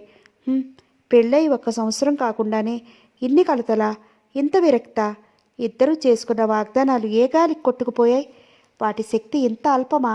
అతను బాధగా నుదురు రాసుకున్నాడు. ఆహా, పెళ్ళై 1 సంవత్సరం కాకుండానే తనంటే, తన అభిప్రాయాలంటే పరమ బోరైపోయాయన్నమాట. అందుకే పక్కన తను ఉండగా అంత నిశ్చితగా నిద్రపోతున్నారు. అందుకే కాబోలు అన్నేసి వాగ్దానాలు చేశారు. ఎప్పుడూ దెబ్బలాడుకోకూడదన్నారు. పనులు చూసి అందరూ ఇలాగే ఉండాలనుకునేలా ఉండాలన్నారు. వద్దు వద్దు, ఏ జంట ఇలాగా ఎడముఖం పెడముఖంగా ఉండొద్దు. అంత గొప్పగా వాగ్దానాలు చేసుకున్నారు కనుకే ఇంత గొప్పగా ఉన్నాము. గట్టిగా కళ్ళు మూసుకుంది లత. ఆ రాత్రి ఇద్దరికీ నిద్ర పట్టలేదు. మర్నాడు ఎవరు ఎంత చెప్పినా సారథి వెళ్ళిపోయాడు. రాజారావు తను వేసుకున్న ప్లాను పాడైపోయినందుకు ఎంతో బాధపడ్డాడు. ఓ తెలుసున్న వాళ్ళకి బట్టల కొట్టు ఉంది. దాంట్లో సారథికి షేర్ ఇమ్మని, ఆ డబ్బు తను కడతానని ఆయన చెప్పాడు. ఉదయం ఆయన్ని బ్రేక్ఫాస్ట్కి ఆహ్వానించాడు సారథిని పరిచయం చేయడానికి. సారథి ఎక్కడా, ఉదయమే వెళ్ళిపోయాడు. మీ ఆయన ఎక్కడో మొండికటంలా ఉన్నాడే అంది ధనమ్మ. బావగారు అప్పుడే వెళ్ళిపోయారేమిటి? బావమరుదులిద్దరూ అడిగారు. పనుందట. లత దుఃఖాన్ని అతి ప్రయత్నం మీద ఆపుకుంటూ నెమ్మదిగా అంది. సారథి లతల విషయం కొడుకులకు తెలియదు. లత తన గదిలోకి వెళ్ళిపోయి తలుపులు మూసుకుంది. తనంటే భర్తకి ఎంతో ప్రేమని మురిసిపోయింది. తన కోసం ఏవైనా చేస్తాడనుకుంది. ఆ మురిపం 3 నెలలు ముచ్చటే అయింది. తనకిష్టమైంది చేయనప్పుడు, తను రానన్నా ఏం దిగులు లేనప్పుడు, తను వదిలి ఉండగలిగినప్పుడు ఇంక తనంటే ప్రేమేమిటి? అతను చెప్పినట్టుగా వింటే కాలక్షేపానికి 4 మాటలు మాట్లాడతాడన్నమాట. దిండులో తలదించుకుంది. తల్లి వచ్చి పిలవగా లేచి తలుపు తీసింది. లత కళ్ళు ఎర్రగా ఉన్నాయి. తనమ్మ లోపలికి వచ్చింది. కూతురు ముఖంలోకి చూస్తూ అంది, ఇప్పుడు బాధపడుతూ కూర్చోవడం కాదు, ఇప్పుడే ధైర్యంగా ఉండాలి. అప్పుడే చిలకి చెప్పినట్టు చెప్తే విన్నావా? అతని మాయమాటలు నమ్మి వెంట వెళ్ళావు. దానికి సాయం మీ నాన్న ఆలోచిస్తా అన్నారు. ఏం ఆలోచించారు? ఆయన బుర్రకి ఎంత పదునుందో నాకు తెలీదా? ఆయన తెలివితేటలతోనే అక్కడి కాపురానికి పంపారు. ఏం సుఖపడుతోంది? ఈ 4-5 నెలలు వెళ్ళకుండా ఏదో ఒకటి చెప్పి వెళ్ళకు. పిల్లోడో పుట్టాక చచ్చినట్టు వింటాడు. అప్పటికి వినకపోతే అతను కసాయివాడి కింద లెక్క. లత తల్లి చెప్పేది మౌనంగా వింది. ఆవిడ వెళ్ళిపోయింది. అవును, అమ్మ చెప్పినట్లు ఈ 4-5 నెలల్లో అతను వినేలా చేసుకోవాలి. తను ఇప్పుడు వెళ్ళకపోవడం ఎంతో మంచిదైంది. ఇంకిప్పుడు వినకపోతే ఇంక ముందు అసలు వినడు అనుకుంది. ఫ్రెండ్స్ కూడా ఎవ్వరూ లేరు. సీమ ఒక్కతే ఉంది. సీమకి 3వ నెల. సీమ భర్త సీమని మంచం దిగనీయడం లేదు. ఎంతో అపురూపంగా చూసుకుంటున్నాడు. అలా ఉండాలి ప్రేమ అంటే. సరదాగా ఫ్రెండ్స్తో కాశ్మీర్ వెళ్దామని అంతా సిద్ధమయ్యి కూడా భార్యకి నెల తప్పిందని ప్రయాణం మానుకున్నాడు. భార్య మీద ఎంత ప్రేమ ఉంటే పెట్టుకున్న ప్రయాణం మానుకుంటాడు? తన స్నేహితుల పరిస్థితుల ముందు తన పరిస్థితి తలుచుకుంటే హృదయం బరువు ఎక్కిపోతోంది లతకి. సారథి ఒక్కడూ వచ్చేసరికి రత్తమ్మ లత తీసుకురాలేదా అని అడిగింది. చాలా నీరసంగా ఉంది. డాక్టర్ కదపకూడదంది. మందు తీసుకుంటోంది అన్నాడు. అలాగా, వెళ్లే ముందు నీరసంగానే ఉంది అందావిడ. సారథి నిశ్శబ్దంగా తన పనులు మామూలుగా చేసుకుపోతున్నాడు. అది వరకు తోటలో పొలంలో ఎంతో శ్రద్ధగా పని చేయించినా ఇంటికి ఎప్పుడు వెళదామా, లత సమక్షంలో ఎప్పుడు వాలదామా అనిపించేది. ఇప్పుడు పని అయిపోతుందంటే భయంగా అనిపిస్తోంది. ఖాళీగా ఉంటే ఆలోచనలతో బుర్ర బద్దలవుతుందేమోని అనిపిస్తోంది. లత వెళ్లే ముందు ఇక్కడి ప్రవర్తన కన్నా మొన్న అక్కడికి వెళ్ళినప్పుడు లత నిర్లక్ష్యం, ముభావం అతని హృదయాన్ని కోసేస్తున్నట్లుగా ఉన్నాయి. లతని తలుచుకోకుండా ఉండలేడు. లతని తలుచుకుంటే ఆ మాటలు, ముభావంగా ఉండే ఆ ముఖం, అయిష్టంగా పాల్చుకున్న ఆ విశాలమైన కనురెప్పలు, తనంటే కోపంతో నిరసనతో బిగపెట్టిన పెదాలు గుర్తొస్తే అతనికి ఏ పని చేయబుద్ధి కాదు. పిచ్చి పట్టినట్టుగా అనిపిస్తోంది. సారథి ఇక్కడికి వచ్చాక ఉత్తరం రాయలేదు. వచ్చేటప్పుడు వెళ్తాను లత అంటే సరే అంది, కానీ ఇంకేమీ మాట్లాడలేదు. అలాంటప్పుడు తను ఏమని రాస్తాడు ఉత్తరం? సంతోషంగా ఉంటే ఎన్ని విషయాలైనా రాయొచ్చు. ఇప్పుడు ఏ విషయాలు రాయాలి? ఏదో ముభావంగా పరాయి వాళ్ళకి రాసినట్లు 4 మాటలు పొడిపొడిగా తను రాయలేడు అనుకుని ఊరుకున్నాడు. వెళ్ళి వారమైంది. కనీసం ఒక్క ఉత్తరం కూడా రాయలేదు. తనంటే అంత అయిష్టం ఏర్పడిందన్నమాట. హ్మ్. మనుషులు ఎంతలో మారిపోతారు. అసలు మనిషి అసలు స్వరూపం తెలియాలంటే ఇలాంటివి ఇప్పుడే బయటపడుతుంది. బాధగా అనుకుంది లత. లత ఉత్తరం రాస్తుందేమోనని చూశాడు. నెల రోజులైనా లత దగ్గర నుండి ఉత్తరం రాకపోయేసరికి సారథే ఉత్తరం రాశాడు. నీ ఒంట్లో ఎలా ఉంది? నీరసం తగ్గిందా? ఇంకా మందు తీసుకుంటున్నావా అని 4 ముక్కలు రాసిన ఆ ఉత్తరం చూసేసరికి లతకి ఒళ్ళు మండింది. ఎవరో పరాయి వాళ్ళకి రాసినట్లా రాయడం ఏమిటి అనుకుంది.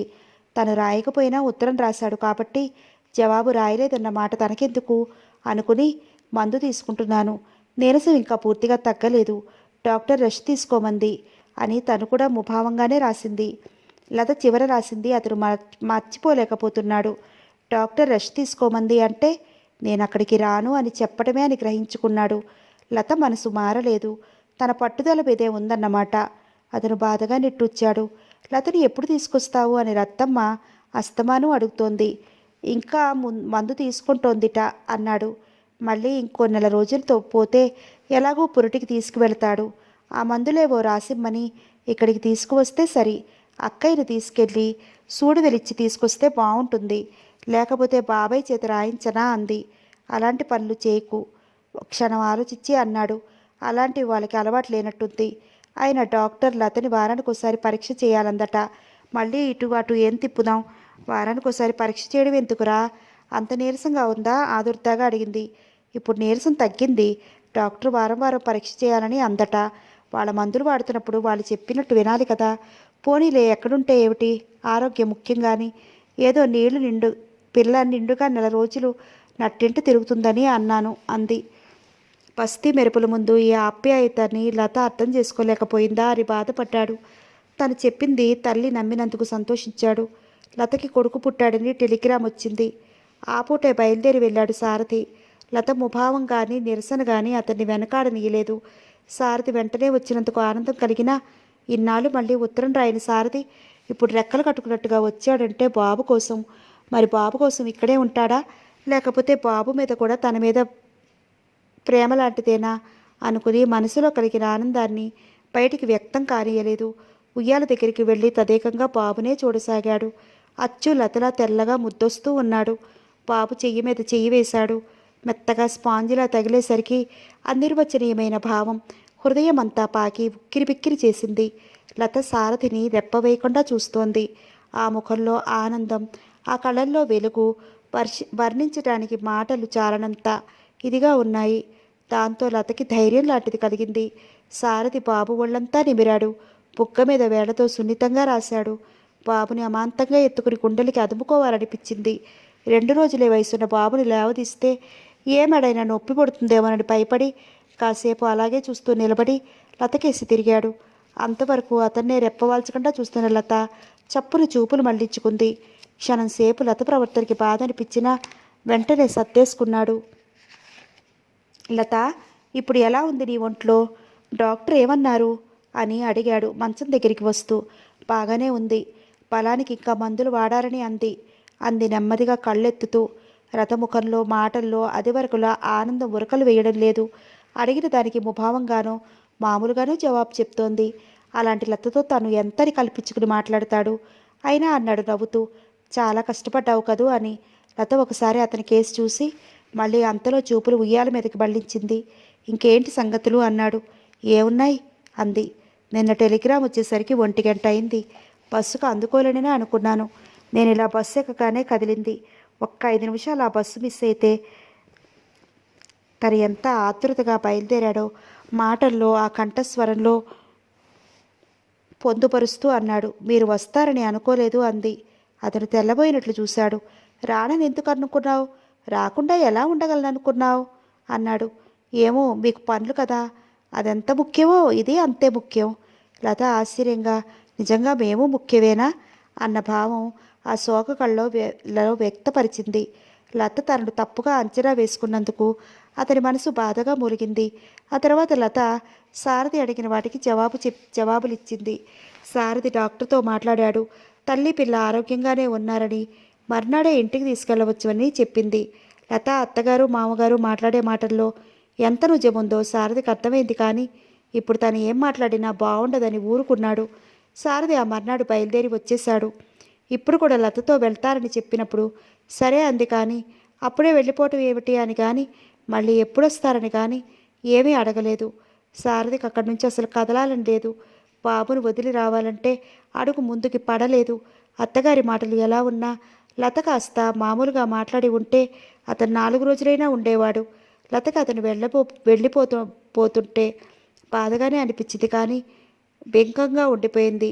ఇప్పుడు తను కాస్త మెత్తగా ఉంటే అతని ప్రయాణం ఎప్పుడని అడగక మానడు.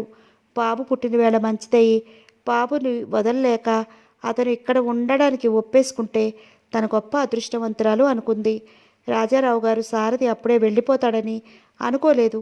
చాలా రోజులకి వచ్చాడు. వస్తూనే బాబుని చూడాలని ఆతృతగా హాస్పిటల్కి వెళ్ళాడు. కనీసం వారమైనా ఉంటాడని, ఈసారి నెమ్మదిగా పుట్టలో వేసి పరువు నిలబెట్టుకోవచ్చనుకున్నాడు.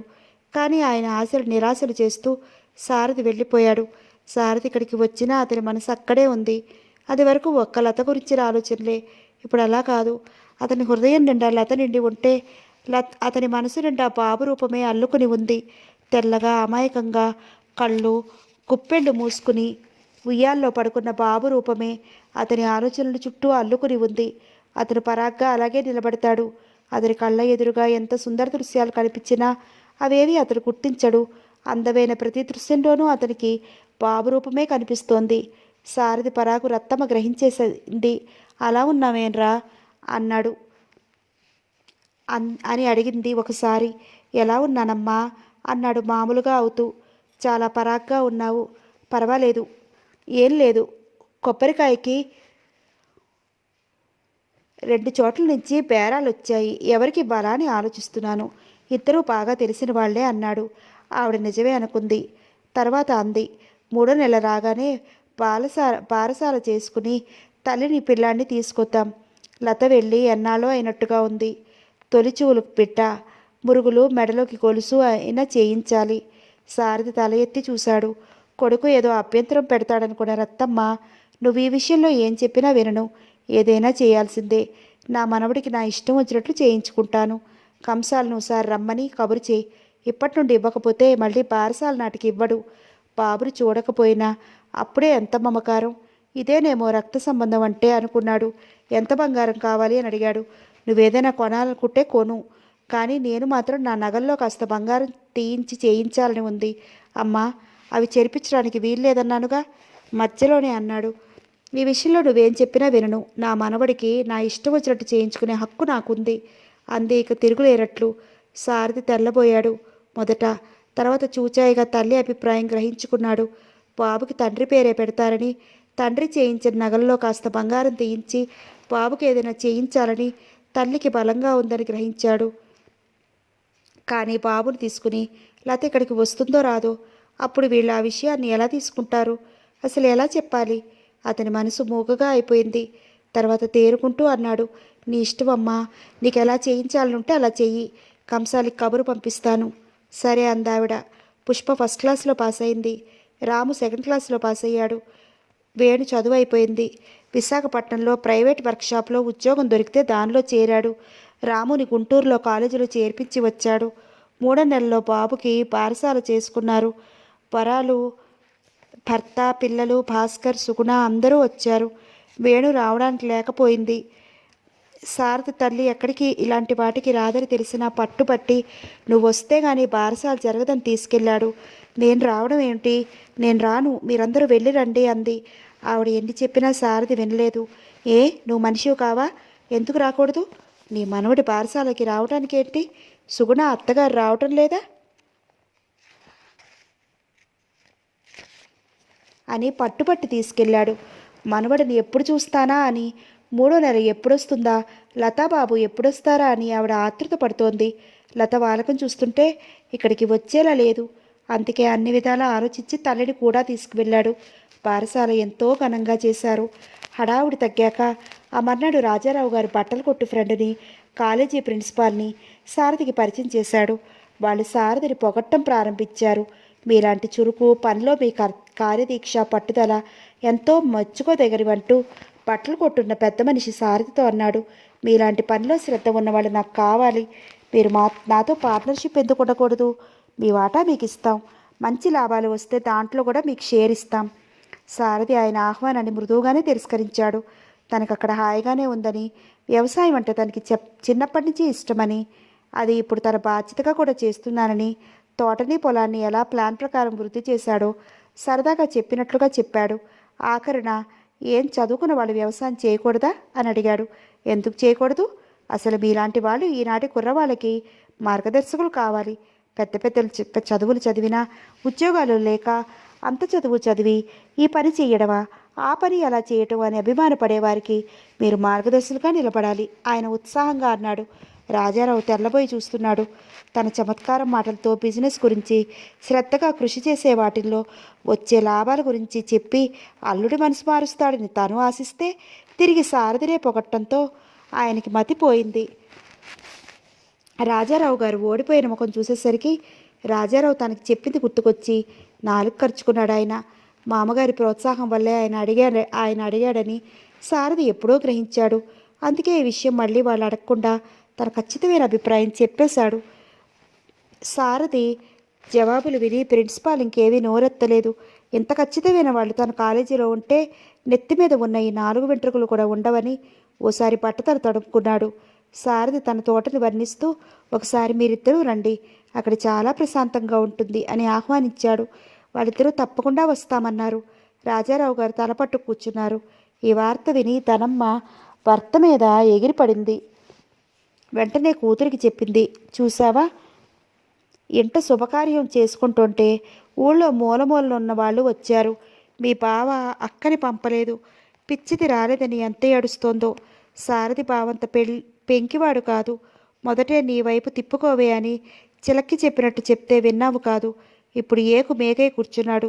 నువ్వే నా కళ్ళెదుటి సుఖంగా ఉంటావనుకున్నాను. ఆవిడ ముక్కు చీదింది. తర్వాత ఆవిడ అక్కడి నుంచి వెళ్ళిపోయింది. లత ఒక నిశ్చయానికి వచ్చేసింది. తన కోసం అతను ఆలోచించినప్పుడు అతని గురించి తనెందుకు ఆలోచించాలి? బాబును అలాంటి వాతావరణంలో పెంచడం తనకిష్టం లేదు. బాబు భవిష్యత్తు మీద ఆయనకి బాధ్యత ఉంది అనుకుంటే ఇక్కడ ఉంటారు, లేదనుకుంటే ఇద్దరి బాధ్యత తనే వహించి బాబుని చూసుకుంటుంది.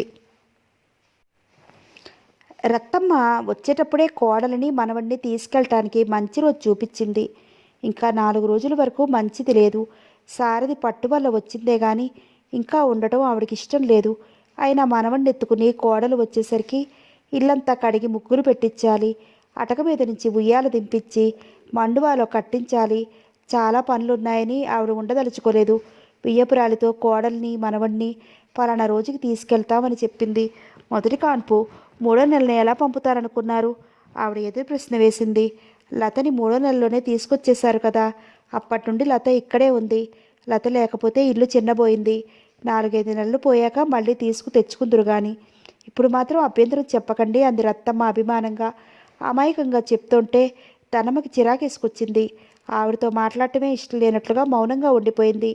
అమాయకురాలైన రత్తమ్మ ఆ మౌనాన్ని అంగీకారంగా తీసుకుంది. కొడుకుతో ఈ 4 రోజులు ఉండి లతని పిల్లాన్ని తీసుకురా, నేను ఇంటి దగ్గర అన్నీ చూస్తానని చెప్పింది. ఆవిడ ఉన్నంతసేపు మనవడి దగ్గరే ఉంది. ముద్దులాడసాగింది. ఆవిడ అలా ముద్దులాడుతుంటే ధనమ్మకి కంపరం పుట్టింది.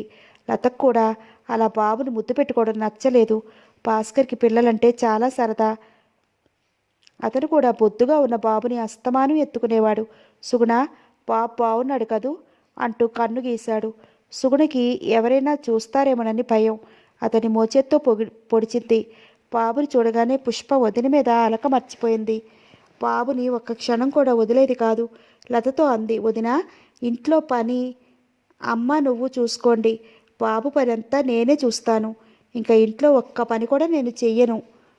లత మాట్లాడలేదు. ఏదో ఒక వంకతో అక్కడి నుంచి వెళ్ళిపోయింది. ఇది సారథి తప్ప ఎవరూ గ్రహించలేదు. బాబు పుట్టాక లత అందం రెట్టింపైనట్టుగా ఉంది. ఇంత అందమైన లతకి ఆలోచించే శక్తి, మంచి మనసు ఇస్తే ఎంత బాగుండేది అనుకున్నాడు సారథి. రత్తమ్మ వాళ్ళు వెళ్ళిపోయాక వాళ్ళతోనే సుగుణ భాస్కర్ కూడా వెళ్ళిపోయారు. అందరూ ఉండగా లతకి చెప్పడానికి ఎలాగూ ఉండదు. అన్నీ లతతో వివరంగా మాట్లాడవచ్చని సారథి ఆగిపోయాడు. పావుమరుదులు సారథిని ఎంతో గౌరవిస్తారు. వాళ్ళంటే సారథికి గౌరవమే. రాజారావు గారు అల్లుడితో పైకి గౌరవంగానే మాట్లాడుతున్నారు. తనమ్మకి ఏ వెరపు లేదు. సారథి కూతురు మాట వినలేదు. కూతుర్ని సుఖపెట్టదలుచుకోలేదు. అలాంటి వాడంటే తనకేం లెక్క అనుకుంది. ఆవిడ ముభావంగానే ఉంది. సారథికి ఎవరెలా మాట్లాడినా అతనికి లెక్కలేదు. అతనికి లత మాటలు అభిప్రాయాలే లెక్క. అందరూ వెళ్ళిపోయాక మర్నాడు లతతో అన్నాడు, అమ్మ మీ అమ్మ నాన్నగారితో చెప్పిందట మనం ఆదివారం బయలుదేరుదాం.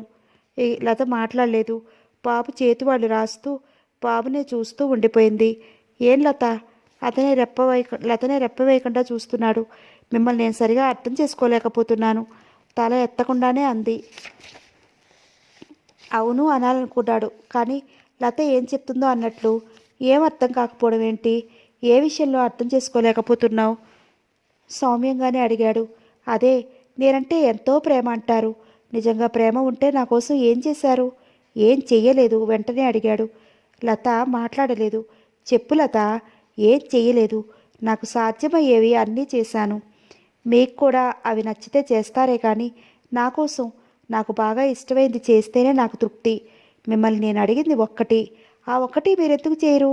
ఆ వెంకటేశం గారు ఈ బట్టల వ్యాపారం చేసి 2 మేడలు కట్టారు. ఖరీదైన కారు కొన్నాడు. మొదట్లో కట్టుకోవడానికి సరిగా బట్టలేక ఎంతో బాధపడేవారట. అలాంటి అనుభవజ్ఞుడు పిలిచి తనతో చేయి కలపమంటే కూడా మీ పట్టుదల మీదే ఉన్నారంటే నిజంగా మీరు నాకు అర్థం కావడం లేదు. మొదట్లో మీరేమన్నారు? నా అలవాట్లు ఏమిటో చెప్పమన్నారు. నా ఇష్టాలు నీ ఇష్టాలు తీర్చడంలో ఇమిడి ఉన్నాయన్నారు. ఏది? లత, నువ్వు చెప్పింది వినలేదని నీ మీద నాకుండే ప్రేమనే శంకిస్తున్నావా? ఉద్యోగం లేక వెనక తినడానికి ఏమీ లేక అప్పుడు నువ్వు చెప్పిన మాట వినకపోతే ఇప్పుడు నువ్వు చెప్పిందంతా కరెక్ట్ అని ఒప్పుకుంటాను. మనకేం లోటు? ఇల్లుంది, పొలం ఉంది, తోట ఉంది, మంచి లాభాలు వస్తున్నాయి, అప్పులన్నీ తీరిపోయాయి. ఇక ముందు ఉండే బాధ్యతలు కూడా అట్టే లేవు. పోనీ ఇంట్లో ఏదైనా గొడవలా అంటే అది లేదు. నువ్వంటే బాబు అంటే అందరికీ ప్రాణం. ఇక నీకు ఇబ్బంది ఏముంది? బాబు విషయం గురించి నేను బాగా ఆలోచిస్తున్నాను. ఏమిటి? అతనికి అనుభవములు ముడిపడ్డాయి. బాబు భవిష్యత్తు గురించి ఆలోచిస్తున్నాను. మీకు కూడా బాబు బాధ్యత ఉంటుందనే అనుకుంటున్నాను నిష్ఠూరంగా అంది. లత, బాబుకేం లోటు? బాబుని నేను నిర్లక్ష్యం చేస్తానా? ఆశ్చర్యంగా అడిగాడు. బాబు భవిష్యత్తు మీద మీకు శ్రద్ధ ఉంటే ఇలా ఎందుకు మాట్లాడతారు? ఆ పల్లెటూరులో ఆ వాతావరణంలో బాబు ఎదుగుదల ఎంత గొప్పగా ఉంటుందో ఒక్కసారైనా ఆలోచించారా? మొదటి నుండి ఇంగ్లీష్ మీడియంలో వేస్తే ఒక క్రమశిక్షణగా చదువుతారు పిల్లలు. సారథి లత అమాయకత్వానికి నవ్వొచ్చింది. మేమంతా చదువుకోలేదా? అయినా ఇంకా 5 ఏళ్ల మాట. అప్పటికి ఆ ఊళ్ళోనూ ఇంగ్లీష్ మీడియం వస్తుందేమో. లేకపోతే మనలాంటి వాళ్ళు 10 మంది కలిసి ఆ ప్రయత్నం చేద్దాం. ఇప్పటి నుండి ఆ దిగులెందుకు లత? తమ్ముళ్ళకి చదువు చెప్పించిన వాడిని బాబుకు చెప్పించనా? అంతకీ బాబు హాస్టల్లో ఉండి చదువుకోలేడని నువ్వు అనుకుంటే అప్పుడు నిన్ను బాబు దగ్గర ఉంచుతాను సరే. నువ్వు నా కంటి వెలుగైతే బాబు నా ప్రాణం, నా ఊపిరి. బాబు ఒంటి మీద చేయి వేస్తూ అన్నాడు. వేణు చదువు అయిపోయిన వెంటనే టెంపరీ అయినా ఆ ఉద్యోగంలో చేరలేదా? అయ్యో, ఇన్నాళ్ళు అన్నయ్య వ్యవసాయం చూశాడే, ఇప్పుడు మనం కొన్నాళ్ళు సహాయం చేద్దామని అనుకున్నాడా? తన సంగతి తను చూసుకోలేదా? మిమ్మల్ని మీ వాళ్ళని చూడొద్దు అనలేదు కదా. వాళ్ళకి నెలకి ఇంతని పంపేస్తే సరి. నిన్ను బాబుని ప్రేమగా చూసుకోగలను.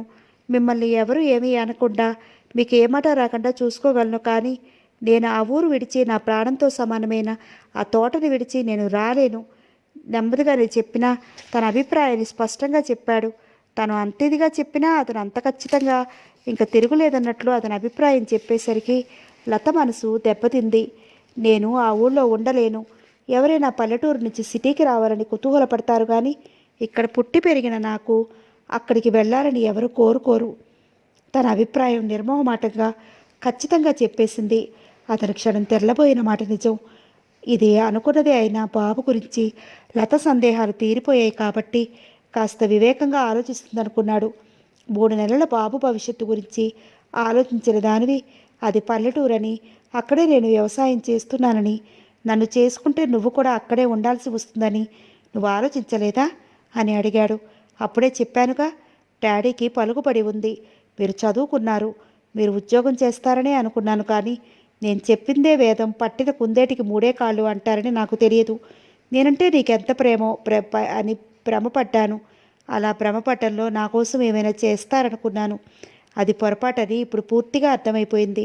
పోనీ ఎంత పెట్టి పుడితే అంతే, లేనిది ఎక్కడి నుంచి వస్తాయి? తను ప్రేమించిందంతా భర్త దగ్గర నుంచి ఏ ఆడపిల్లైనా కోరుకుంటుంది. నేను అదే కోరుకున్నాను. అది నాకు అందని అదృష్టం. దుఃఖంతో గొంతు భారమైపోగా గబగబా అక్కడి నుంచి వెళ్ళిపోయింది.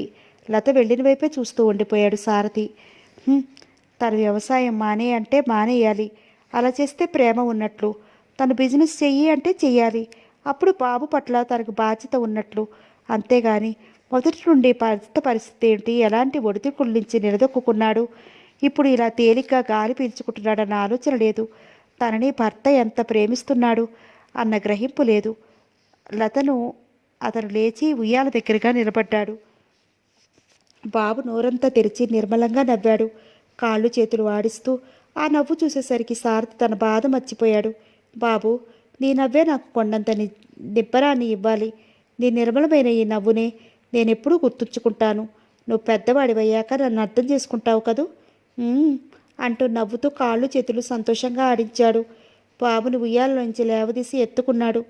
మెత్తగా దూదిలో ఉన్న బాబు శరీరం తాకుతుంటే అతని మనసుకు ఎంతో హాయిగా ఉంది, ఆనందంగా ఉంది.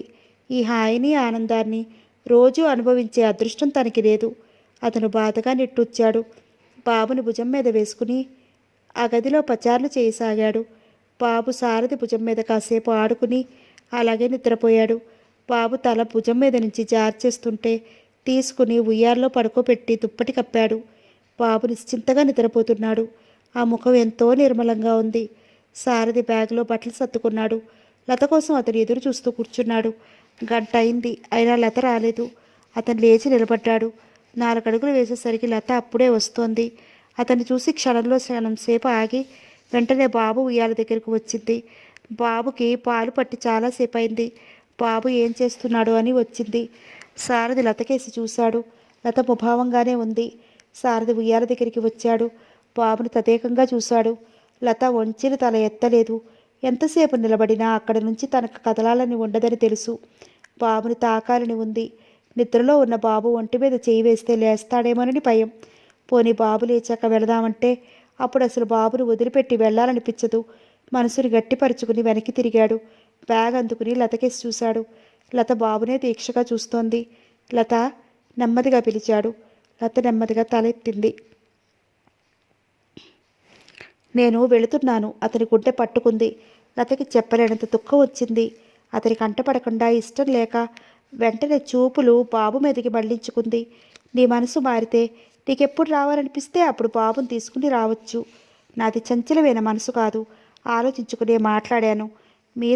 మీది మాత్రం మీ మనసు రాయి కన్నా కఠినమని ఇప్పుడే ఈ క్షణంలో బాగా అర్థమైంది. దుఃఖంతో పెదాలు అదురుతుండగా రోషంగా అంది. ఆ మాట నేను ఎప్పుడూ అనాల్సింది, కానీ నేను అనలేదు. పరిస్థితులన్నీ అంత వివరించి చెప్పినా బస్తీ మోజులో పడి ఇంత కఠినంగా ప్రవర్తించావు. అయినా నేను ఆ మాట నిన్ను అనలేదు. నాకు బస్తీ మోజా? నేనేం బస్తీ ముఖం ఎరుగనా మోజు పట్టానికి? ఇక్కడే పుట్టి పెరిగిన దాన్ని నేను మోజు పట్టమేమిటి? మీరు చెప్పినట్లు వినలేదని మీ ఇష్టం వచ్చినట్టు మాట్లాడుతున్నారు. తెల్లగా ఉండే లత ముఖం ఎర్రగా అయింది. పోనీ వెళ్లే ముందు మనిద్దరం దెబ్బలాడుకోవడం ఎందుకు?